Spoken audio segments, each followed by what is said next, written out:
Welcome to Season 2 with the Market Mystics, where we discuss and redefine markets, wealth, and trading on Earth as it is in heaven. Join us on the journey while we consider new possibilities with special guests who might just challenge a few perspectives. Get ready to dive in deep with your hosts, Joshua and Kim. Welcome, fellow seekers of market wisdom, to another enlightening episode of the Market Mystics podcast. I'm one of your hosts, Kim, and I'm joined by your other host, Joshua. Together, we're embarking on a thought-provoking journey that aims to redefine our understanding of markets, wealth, and trading, not just here on Earth, but as it is in heaven. Today, dear listeners, we're diving into uncharted territory. We often view markets as a mere exchange of goods and services, driven solely by market motives, by profit motives. But what if we challenge that perspective and consider higher purpose behind our financial endeavors? Absolutely, Joshua. Throughout history, humans have sought meaning and connection beyond the material realm. So, why should our economic activities be any different? Let's explore the idea of trading with purpose beyond profits, a concept that resonates with the idea of heaven on earth. To truly delve into this concept, we need to explore how wealth is defined. Is wealth solely a measure of monetary assets, or can it encompass a broader, more holistic sense of abundance?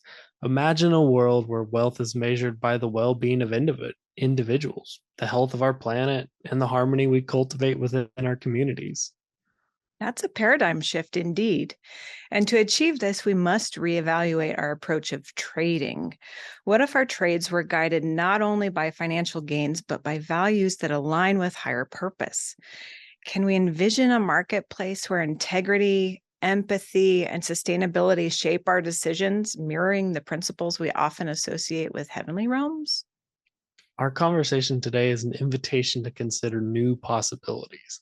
Imagine a stock exchange where companies are evaluated not just based on profits, but on their contributions to society and the environment. Think about an investor's portfolio not only in terms of financial returns, but as a reflection of their commitment to positive change. And as we journey through this uncharted terrain, let's not forget the ancient wisdom that often carries insights beyond what modern society acknowledges. Many indigenous cultures have lived in harmony with their surroundings for millennia, honoring the interconnectedness of all life. Can we draw inspiration from these teachings and infuse them into our contemporary market practices? Of course, embracing such a transformative shift won't be without challenges. There's a delicate balance between pursuing noble ideas and maintaining practicality. But just as an artist blends colors on a canvas to create a masterpiece, we too can weave together the threads of spirituality and commerce to paint a new tapestry of market dynamics. As we wrap up today's episode, we encourage you, our dear listeners, to embark on your own introspective journey. How can you infuse your trading decisions with intentions and purpose? How can you redefine wealth in a way that aligns with the greater good? Let's work together to bring the essence of heaven into our earthly markets. Thank you for joining us on this enlightening episode of the Market Mystics podcast. We hope you feel inspired to explore the depths of your own understanding and challenge your perspectives on market, wealth, and trading. Until next time, keep seeking, keep questioning, and may your journey be both prosperous and profound.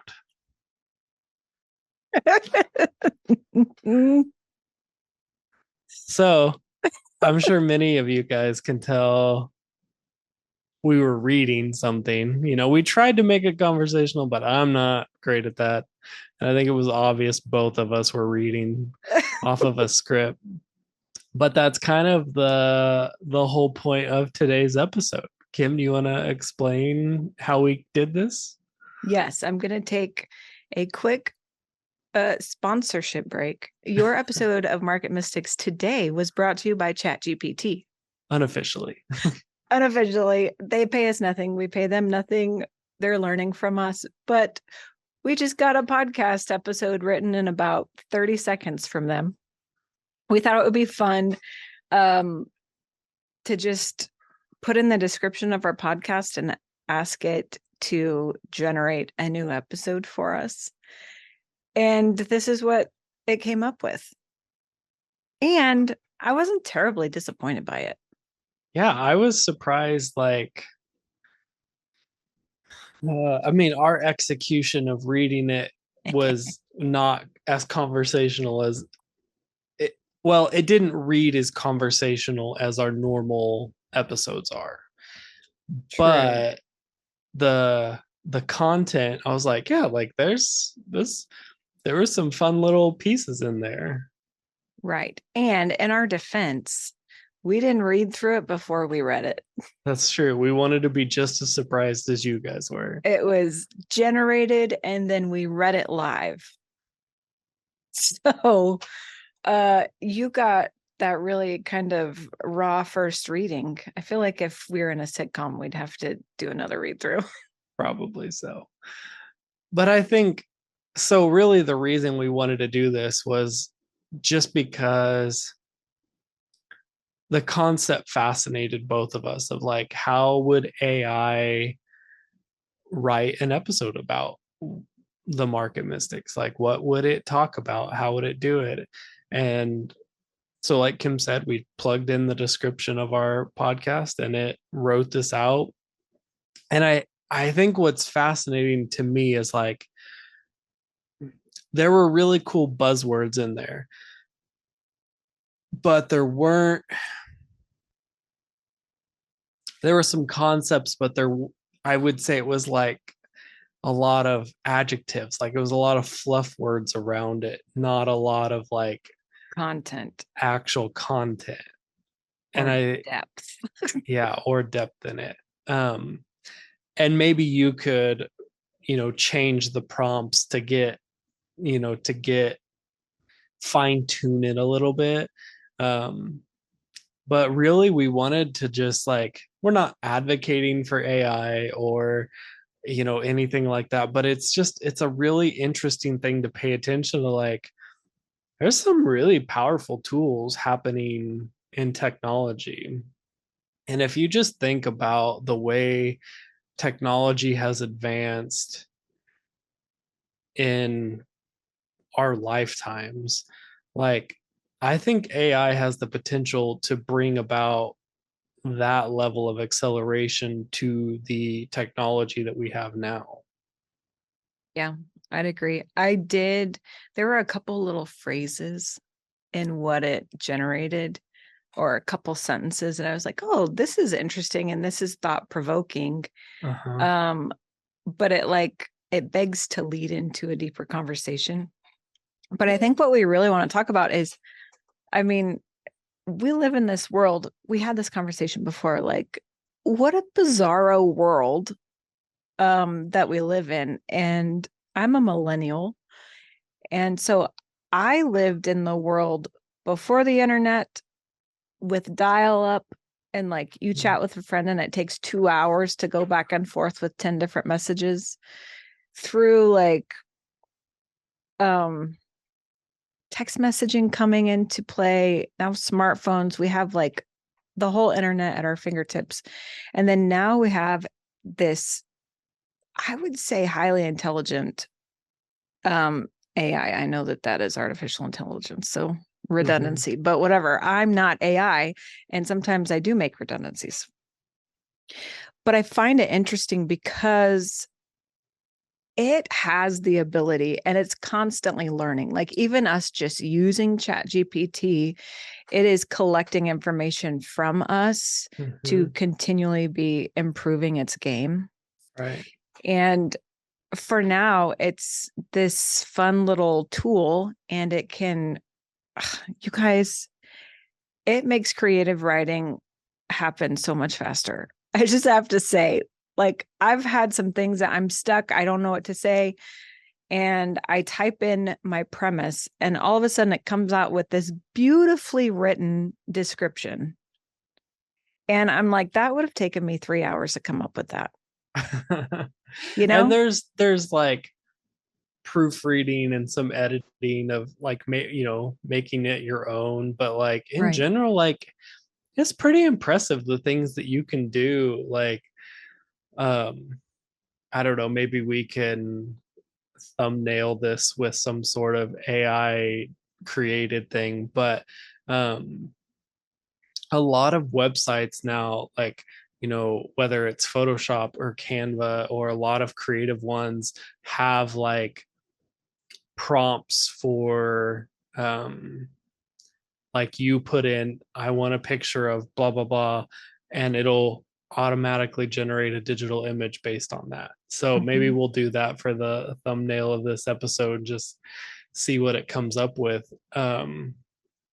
But it's like there's some really amazing tools, and it it's not all bad.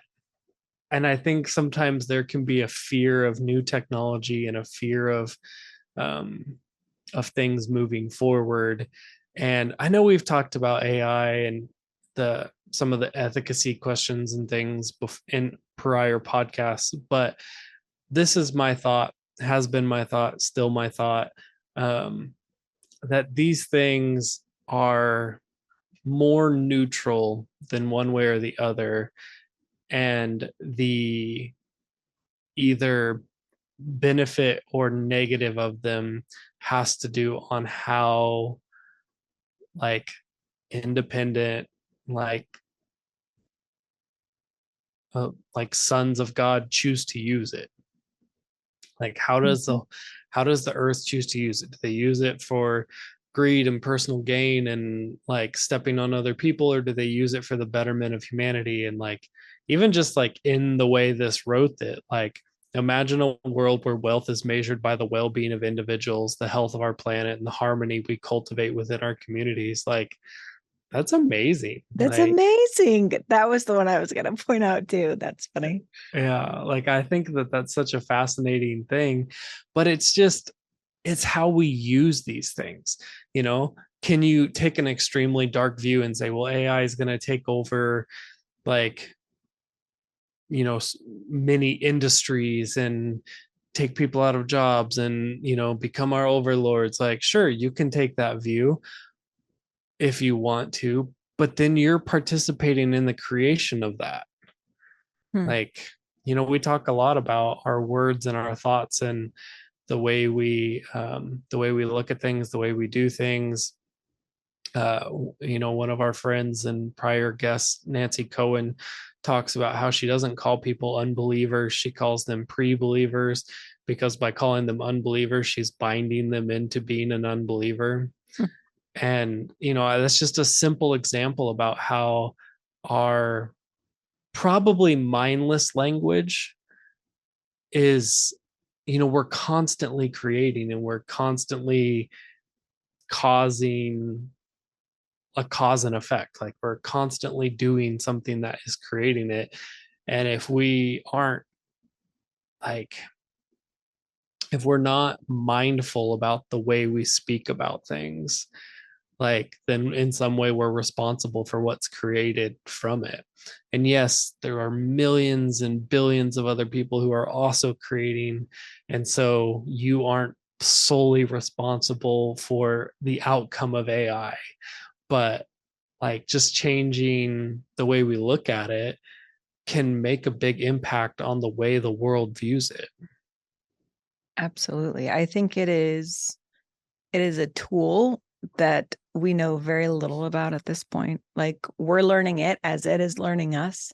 Mhm. And just like any other tool, a hammer, it could be used as a weapon and could be a huge detriment and really hurt a lot of people. Or you can use that hammer and you can start building houses and you can build structures that help humanity. You know what I mean? And so it really, it, like you were saying, Josh, it really does depend upon your own heart and your own intent with it. And I think that as sons of God, we have this responsibility to use tools to build the kingdom, to build one another up, to be for the benefit of humanity and not to tear others down and not to make it a detriment. You know what I mean? And I think we're in this interesting time. So I was talking about like these different advancements of technology that at least I've lived through, but this is another really big one. Mhm. And we're just on the precipice of it. Like, we are just in the very beginning and we don't know where it's going to go, how it's going to tip.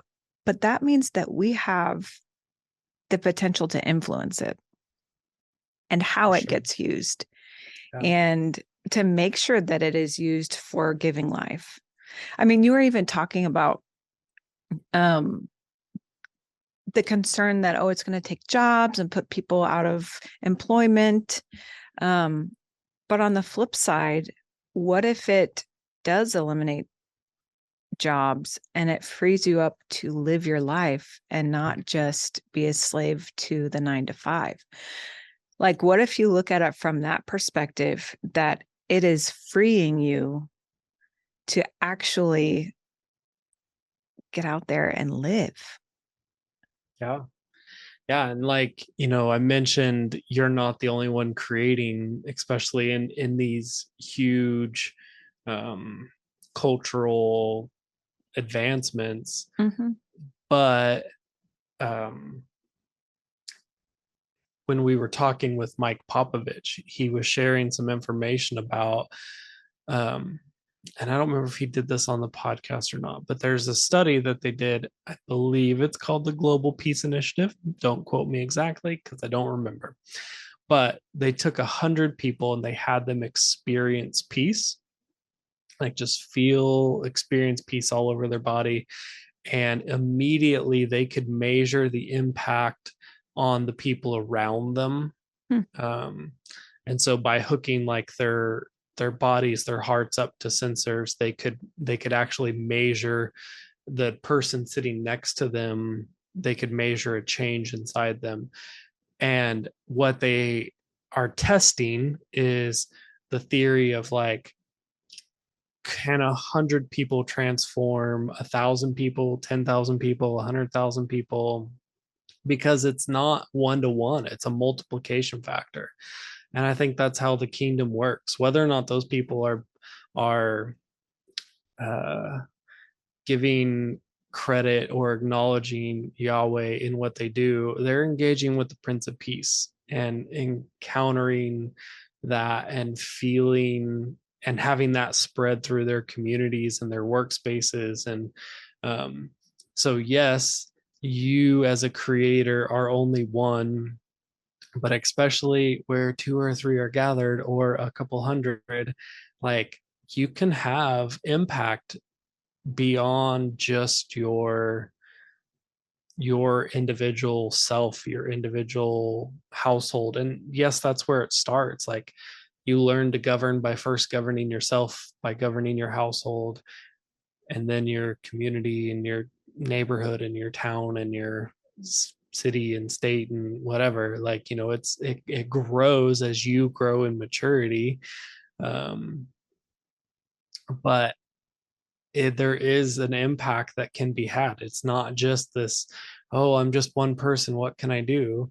No, you can influence your neighbors, and maybe you and your neighbors together can influence a larger population. Then that population can influence, you don't have to have the whole church body, the whole body of Christ in unison before you start.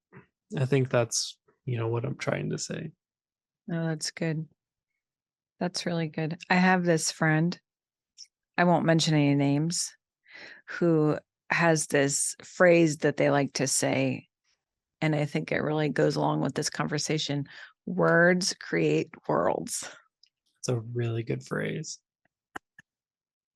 Do you know that friend I'm talking about? I Josh? think I also know them. Yeah. Just kidding. It is Josh. It's one of his like mega quips. Somebody made a magnet out of it because he says it often enough. Although but I don't think they give me credit for that. They don't? Yes, they do. I thought they did. So. No. Oh. But also it is not, I did not, it's not wholly mine. I heard somebody else say something similar to it and I changed it a little bit. So it is a concept that that I firmly believe. I firmly believe that what we speak and say over ourselves, and to some degree think over ourselves, is really important. Agreed. And I would even say not even just over ourselves, Because over like other you said, you people, start with governing yourself, but over all of these things. So even with ChatGPT, I mean, I'm just going to bring it right back to this. Here's this new technology that we're on the brink of it exploding, right? But what you decide to govern with it and how you decide to use it and what you speak over and into it can really determine what kind of impact it has in this world. So do you want to be a part of the advancement of humanity, or do you want to be a part of the destruction of some of the wonderful ways of life that we have? I think we get to choose that. And even some of the smallest things, like just some new technology. Yeah, I agree. I think it's really interesting. And I also think it's fascinating that this conversation went the direction of like stewarding your thoughts and your words and the way you create, because Chat GPT is creating in a way of itself, and the way we use it depends or determines how it creates. And I think that's a great representation of the way we use ourselves is determines how we create. Very true. Good stuff today, Josh. Thank you. Hope you guys enjoyed our mock episode. Yeah, I would love to hear thoughts on like I mean, obviously you guys could tell it was being read, but like, yeah, what were your thoughts during that time? Was there anything from the Chat GPT script that you guys were like, wow, that's really cool? Like, I'd love to hear. Yeah, same. I'm still stuck on that one sentence. You brought it up earlier. Imagine a world where wealth is measured by the well-being of individuals, the health of our planet, and the harmony we cultivate within our communities. I'm going to go home and chew on that one. I think that's great. Also, my next favorite one is, just as an artist blends colors on a canvas to create a masterpiece, we too can weave together the threads of spirituality and commerce to paint a new tapestry of the market dynamics. Which is amazing, because I feel like that's Kim and I's heart is to really show you guys and to live in ourselves this way of weaving together our beliefs and our like the way we think life should be lived into the way business and the world functions. So I think it's really cool. Let us know what you guys thought. Yeah. Thanks, guys. See you next time. Thank you for sticking around. Listen for new episodes every Monday and Thursday. Find us on all social media platforms by searching for Market Mystics. Don't forget to follow and subscribe. Visit upperroomcd.com, where you can find more information about the hosts, projects, and guests. Go deeper by booking a coaching appointment focused on redefining identity and wealth in your life. See you next time.